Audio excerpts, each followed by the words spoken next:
풍수기행 남근석의 유래.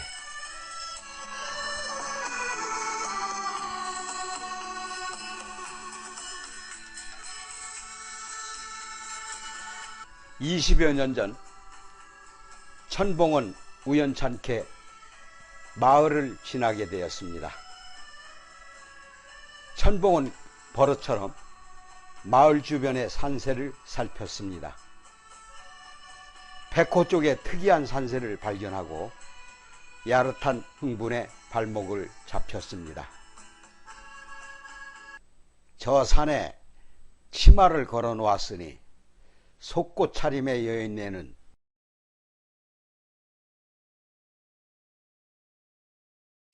부지런히 사내들을 끌어들이겠구만.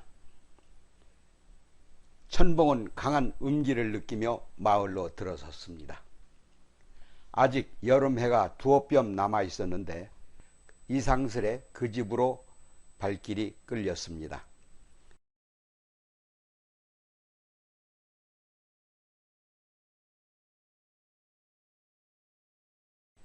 길손이 마당으로 들어서자 마당에다 금을 그어놓고 뛰어놀던 고만고만한 꼬맹이들이 뜨악한 표정을 지었습니다. 그중 한 아이가 부엌 쪽으로 달려갔습니다. 엄니, 엄니, 손님 왔어. 부엌에서 나와 얼굴을 내민 여인은 그야말로 꽃이 무색할 정도의 천하의 절색이었습니다. 포대기에 갓난아이를 둘러 업어매고 있었는데 복사꽃 두 뼘에 좀 크다 싶은 입을 가지고 있었습니다. 천봉은 약간 치게 올라간 눈꼬리에다 물기가 반짝거리는 눈동자를 발견하고는 혀를 찼습니다. 천봉은 여인의 얼굴과 몸에서 풍기는 음기를 직감했습니다. 하필이면 왜 이 집을 찾아왔을까 하였지만 내친김이었습니다. 확인하고 싶어 했으니 겉돌 필요가 없었습니다. 오히려 잘된 일입니다. 주막이 없는 말 같아서 예까지 왔소이다. 하룻밤 신세를 질 수 있을런지요. 누추한 방이긴 한데 여인은 사람을 빨아들이는 눈빛을 하고 있었습니다. 이날까지 관상을 봐왔지만 이런 상은 처음이었습니다. 천봉은 먼저 눈길을 피했습니다. 그러지 않으면 여인의 눈빛이 온몸을 태워버리고 말 것 같았습니다. 밤이슬만 피할 수 있으면 됩니다. 그러시면 윗방을 쓰시지요. 애들은 아랫방에서 재우겠습니다. 방이 달랑 2개뿐인 집이었습니다. 그 가운데 하나를 빌리려니 염치가 없었으나 지금은 찬밥도 언밥 가릴 처지가 아니었습니다. 길손을 선뜻 받아주는 여인이 너무 고마웠습니다. 애들 아버지는요, 곧 돌아오시겠죠? 그럼 먼저 실례하겠소이다. 천봉은 윗방에 들어가서 여장을 풀었습니다. 서둘러 재를 넘어왔더니 다리가 팅팅 부어 있었습니다. 천봉은 돈을 꺼내 마루에 놓았습니다. 그 나름대로 계산한 하룻밤 숙식료였습니다. 여인은 가타부타 말없이 돈을 챙겼습니다. 발을 씻고 기다리니 곧 저녁상이 올라왔습니다.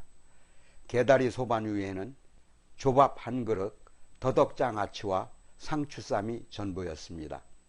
남루한 산촌의 살림살이가 한눈에 짐작되었습니다. 어둠이 짙어지자 아이들은 안방으로 기어들어갔습니다. 아이들은 이내 잠잠해졌고 방에 들어가자마자 골아떨어진 것이었습니다. 여인은 마당에 모깃불을 놓았습니다.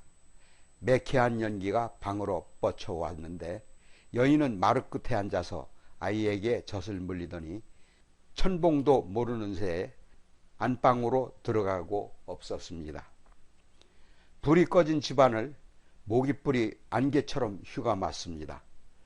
초저녁에도 개 짖는 소리, 고함치는 소리가 왕왕 들려오던 마을은 곧 물속 같은 정적에 휩싸였습니다.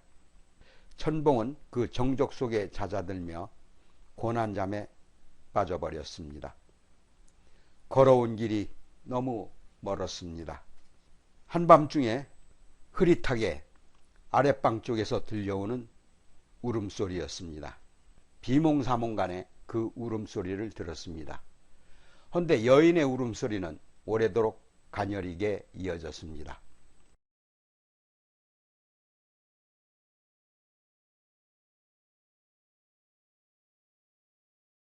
천봉은 다시 잠에서 깨어나고 말았습니다. 풀썩 하더니 육중한 무엇이 마루를 내려가는 느낌이었습니다. 여인의 흐느낌도 더 이상 들리지 않았습니다. 어디로 밤마시를 가는 것일까? 흐느낌 대신에 마당을 가로질러가는 발자국 소리가 점점 멀어져 갔습니다. 천봉은 의식도 바닥 없는 잠속으로 빠져들었습니다. 더위를 무릅쓰고 먼 길을 걸어온 여독이 천봉을 짓눌렀습니다. 그 짓눌림은 야릇한 무게를 지니고 있었습니다. 물결에 흔들리는 배 같기도 하다가 점점 조여오는 굴레 같기도 했습니다. 천봉은 서서히 그 흔들림에 따라 어디론가 흘러가고 있었습니다.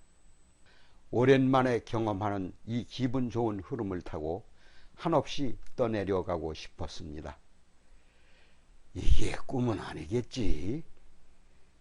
그랬습니다. 분명 꿈이 아니었습니다. 천봉은 미끈한 감촉을 인지하고서 눈을 떴습니다. 내 몸 위에 누군가가 올라앉아 있었던 것입니다. 바로 그 여인이었습니다. 여인은 물 위에 뜬 호리병처럼 출렁거리고 있었습니다. 여인은 이미 불이 붙어 있었습니다. 깨어나면서부터 천봉 자신이 그 불에 태워지고 있었습니다. 어느덧 두 사람은 활활 타오르는 불꽃 속으로 휘몰아가고 있었습니다.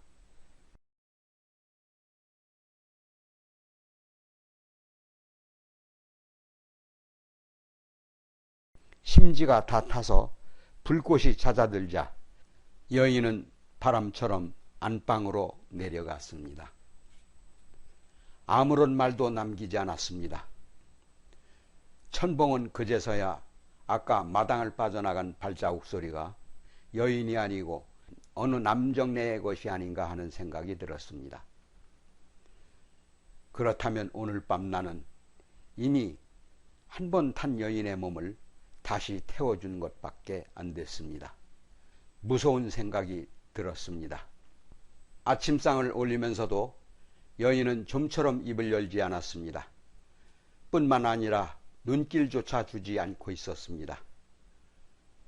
언제 그런 일이 있었냐는 듯 태연자약하였습니다.